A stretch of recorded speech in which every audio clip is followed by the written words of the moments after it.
Hola, el día de hoy hablaremos acerca de la responsabilidad. Nosotros somos el grupo 2 y estamos conformados por Agui Mendoza Yasmín, Figueroa Su Ángelo, Flores Masgo Ángel, Gamarra Torres Jesús, Gómez Gamarra Ángela, Guevara Córdoba Eric, Gutiérrez Yupanqui Anthony, Yancay Sánchez Jason y López Mato Maricielo.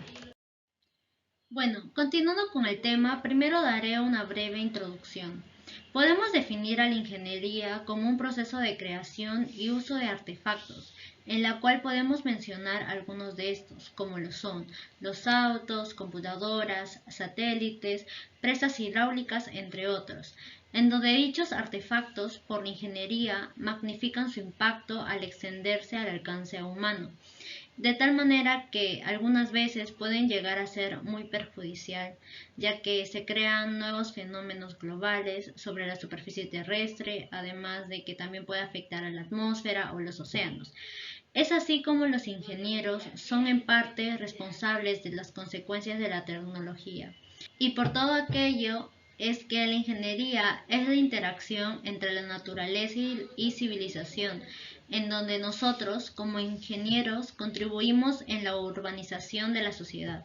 Sin embargo, tengamos presente que como ingenieros, al hacer uso de la tecnología para mejorar la condición humana, conlleva grados de responsabilidad por parte del ingeniero, quien debe estar dispuesto a rendir cuentas por las acciones que emplea y asumir su responsabilidad por el estado de las cosas que generan sus acciones.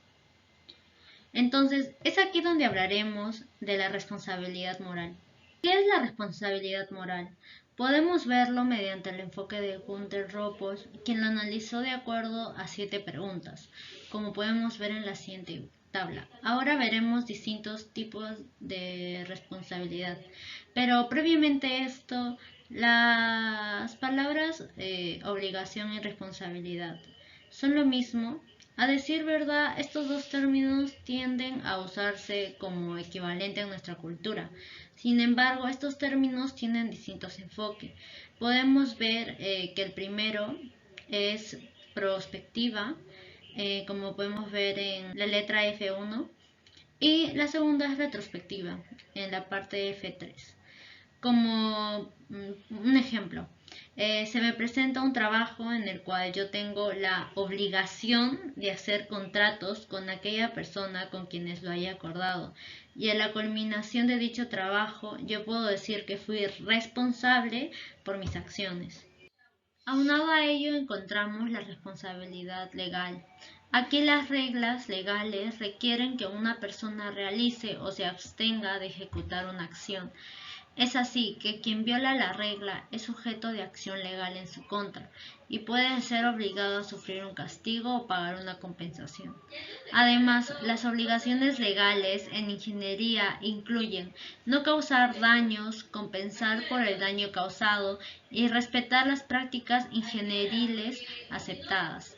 Otro concepto de responsabilidad moral tenemos que es aquella la que es de manera tradicional, en la cual pues se tiene presente las expresiones de característica D que pudimos verlo con anterioridad en la tabla, donde se encuentran los fundamentos normativos de la responsabilidad.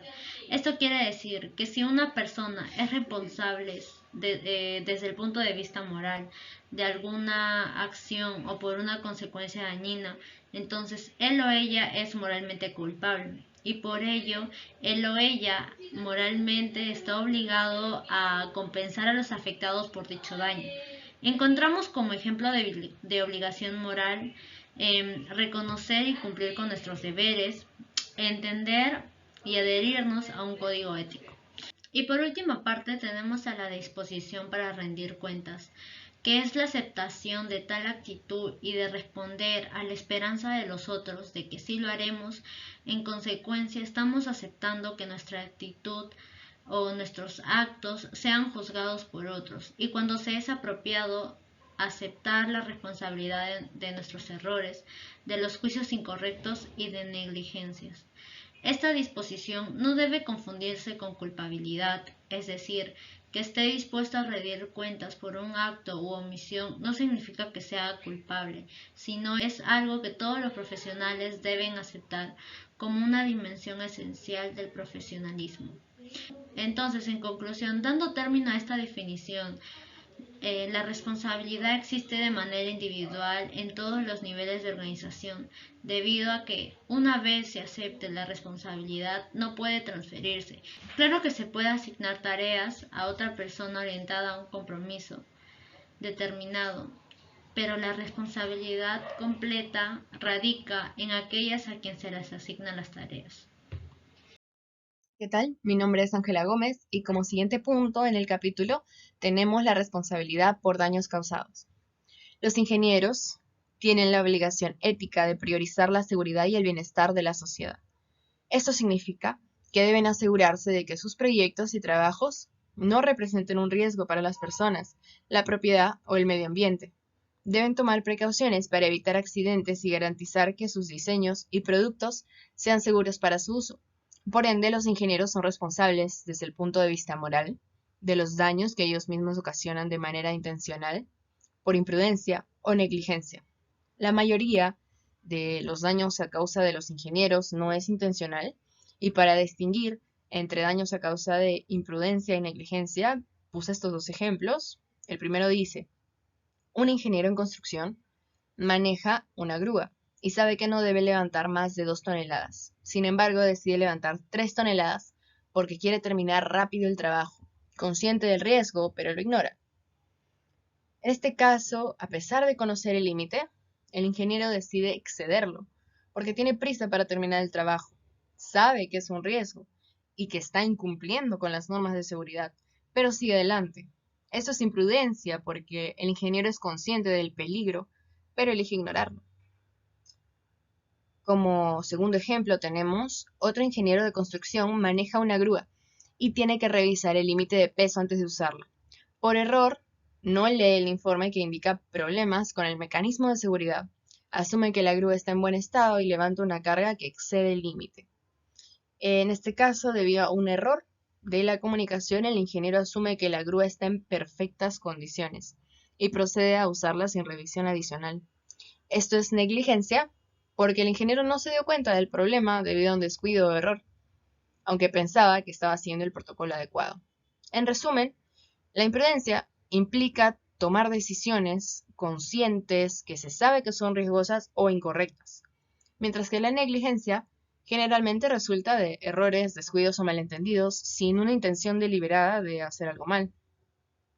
Como siguiente punto, tenemos las actitudes hacia la responsabilidad. Las actitudes hacia la responsabilidad son estas disposiciones o tendencias mentales que las personas tienen hacia las obligaciones, deberes y compromisos que surgen de acciones o roles en la sociedad. Estas actitudes se forman a partir de una combinación de factores, como los valores personales, las experiencias pasadas, normas sociales y expectativas culturales. Existen diferentes tipos de actitudes hacia la responsabilidad, que se pueden clasificar en 3 categorías principales. Como primera tenemos la actitud minimalista. Los ingenieros con esta actitud se enfocan en cumplir solo con sus obligaciones básicas y evitan hacer algo mal. Su lema podría ser: no es mi problema, o solo haré lo que me corresponde. Las características de esta actitud son que cumplen con las tareas asignadas, no buscan tomar iniciativa o asumir responsabilidades adicionales. Pueden ser reacios a ayudar a los demás si no es parte de sus obligaciones y suelen centrarse en las reglas y normas mínimas. Como siguiente tenemos la actitud de cuidado razonable. Las personas con esta actitud se adhieren a las normas de su profesión y toman medidas adicionales para prevenir daños y proteger al público. Se preocupan por actuar de manera ética y responsable, incluso si no es obligatorio. Y las características de esta actitud son que cumplen con sus obligaciones de manera responsable y diligente, consideran las posibles consecuencias de sus acciones, toman medidas para prevenir errores y proteger a los demás, están dispuestos a ayudar a los demás, incluso si no es parte de sus responsabilidades, actúan de manera ética y profesional, incluso cuando nadie los está mirando. Y por último tenemos la actitud supererogativa. Las personas con esta actitud van más allá del deber y actúan de manera voluntaria para mejorar la situación de los demás, incluso si no hay ninguna recompensa o reconocimiento por ello. Su lema podría ser, siempre puedo hacer más. Las características de esta actitud son: buscan oportunidades para apoyar a los demás, incluso si no se les pide. Dedican su tiempo y energía a causas que les importan. Son innovadores. Buscan formas nuevas y mejores de hacer las cosas. Inspiran a los demás con su ejemplo y hacen del mundo un lugar mejor. Bueno, continuando con este tema, vamos a pasar a hablar sobre algunos impedimentos para poder actuar con responsabilidad nosotros como ingenieros. Como primer punto principal tenemos a lo que sería el anhelo personal, que sería nuestros intereses propios, lo que nosotros queremos personalmente o propiamente, lo que nosotros deseamos, tomando así decisiones en algunos momentos de manera errada. Como segundo punto tendríamos al temor, al miedo a ser rechazados, perdón, por alguna decisión que hayamos tomado como ingenieros o algo que pueda afectar negativamente nuestra carrera o nuestro desempeño como ingenieros. Como tercer punto tenemos a lo que sería la justificación o autoengaño. Esto nos quiere hablar de lo que sería, bueno, procesos cognitivos donde nosotros tratamos de autodefendernos, escudándonos o poniendo excusas para actividades mal desenvueltas o acciones dañinas a cierto grupo de personas y nosotros engañándonos a nosotros mismos o haciéndonos creer que lo que hicimos está bien en cierto modo, no aprendemos de ese error, bueno, ¿no? Como cuarto punto tenemos a lo que sería el desconocimiento, punto muy importante puesto que como ingenieros tenemos que conocer a grandes rasgos nuestros temas sobre los cuales nos vamos a desenvolver, nunca, nunca pecar de ignorantes utilizando esa referencia para poder desarrollar nuestra labor. Porque si nosotros desconocemos lo que vamos a hacer, no podemos ejercer nuestra profesión correctamente. No es algo ético. Como quinto punto tenemos a lo que sería los impulsos egocéntricos. Y es lo que sucede es que nosotros necesitamos reconocer que hay personas que tienen distintos puntos de vista, distintas opiniones, distintos pensamientos. No siempre vamos a hacer nosotros lo que tiene la razón o no siempre lo vamos a tener en nuestra totalidad. Muchas veces van a haber ideas mejores que las nuestras, como también las va a haber peores. Hay que entender que el mundo es redondo, el mundo da vueltas y siempre tenemos que aceptar las opiniones de los demás. Siempre tenemos que tratar de ganar del comentario de las personas siempre y cuando sean de crítica constructiva. Otro punto tenemos lo que sería la perspectiva limitada. Esto sucede cuando es como cuando nosotros vemos a través de un microscopio, en lo cual nosotros ganamos conocimiento detallado, conocimiento preciso, puntos claves para nosotros poder desarrollar nuestra labor. Pero a nosotros enfocarnos tanto en algo de quizás tan ínfima importancia o minúscula importancia, nos olvidamos de lo global del problema, del conflicto que nosotros tenemos en el que nosotros tenemos que actuar. Es por eso que tenemos que actuar a pequeños rasgos, a grandes rasgos y de manera globalizada y enfocada en los distintos puntos uno por uno.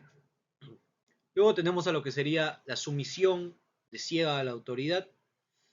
Esto sucede cuando las doctrinas de la autoridad son aceptadas por nosotros sin ninguna crítica como si siempre fueran verdaderas o quizás en contra de nuestra voluntad. Solamente decimos lo que manda la autoridad es algo cierto y hay muchas veces o ocasiones donde no se cumple en su totalidad, no se cumple totalmente y tenemos que saber actuar y desenvolvernos por mérito propio o por pensamiento propio ante estas situaciones. Luego tenemos como octavo punto la resistencia a la regulación externa. Bueno, esto sucede cuando nosotros, por ejemplo, nos resistimos a este tipo de situaciones, no, no nos dejamos llevar, no cambiamos nuestro pensamiento a este tipo de regulaciones, no podemos, bueno, básicamente no podemos actuar porque nos negamos a hacerlo, a este tipo de regulaciones externas. Y como noveno punto tenemos a lo que sería el pensamiento grupal o pensamiento en grupo. Este término nos describe un tipo de pensamiento que nos conduce a veces a malas decisiones. Es un tipo de pensamiento en el cual la gente cae cuando se encuentra involucrada de manera profunda en un grupo de alto impacto, de alta cohesión. Cuando estos miembros luchan por alcanzar una unanimidad en las decisiones al nulificar su motivación por apreciar cursos de acción alternativos. ¿Qué significa todo esto? Que un determinado grupo de personas, o bueno, en este caso ingenieros quizás, se enfoca en solamente realizar su acción en la forma en como ellos desean hacerlo. El proceso va de A a B, C, solamente A, B, C. Y no aceptan lo que sería una D, una E, una F, no aceptan opiniones externas que puedan quizás sumar o aportar a este procedimiento. Entonces se niegan a este tipo de mejoría, perjudicando muchas veces el resultado de las acciones que toma este grupo. No quizás con malas intenciones por este procedimiento, pero quizás a veces es mejor escuchar a los demás para poder hacer las cosas de mejor manera. En conclusión, para lo que sería este punto, tenemos que la ciencia y la tecnología evolucionan de una manera vertiginosa en todo el mundo. La ciencia y la tecnología es algo que nunca para, es algo que avanza constantemente independientemente de nosotros como personas. Cada vez nacen nuevos cerebros, nuevos pensamientos y es algo que nunca se va a detener, o por lo menos no a corto plazo, ni mediano ni largo plazo. A menudo lo que dificulta que las personas comprendan plenamente son los cambios que ocurren, los cambios generacionales, por ejemplo. Un ejemplo un poco simple y sencillo sería que las personas del pasado, los abuelos, las personas de ya de edad, no conocen mucho de la tecnología de la hora, pero sí de sus tiempos. Y nosotros en un futuro probablemente tampoco conozcamos de la tecnología de ese entonces, puesto que estamos acostumbrados a la que nosotros utilizamos en el ahora. A veces la tecnología y la ciencia avanza dejando atrás a las personas. Es por eso que muchas veces nosotros somos, no somos indispensables para el avance de la tecnología. Pasamos a ser herramientas de esta, pero siempre tenemos que tratar de dar lo mejor de nosotros para poder mejorar al mundo, para poder dejar nuestro pequeño granito de arena. En el campo de la ingeniería es apasionante, ya que otorga a los ingenieros el poder de moldear nuestro entorno. Como lo mencioné anteriormente, nosotros tenemos la capacidad y la posibilidad de mejorar al mundo, y como ingenieros tenemos que priorizar ello, no solamente pensar en nosotros o en nuestros seres cercanos, tenemos que pensar en el mundo y en cómo podemos aportar a este. Es crucial que los ingenieros seamos conscientes de las profundas implicaciones de nuestras decisiones. Siempre tenemos que actuar con rigurosidad, con ética, con valores, con moral, para así poder desarrollar nuestro trabajo correctamente. Esto sería todo por parte de nuestro grupo. Muchísimas gracias.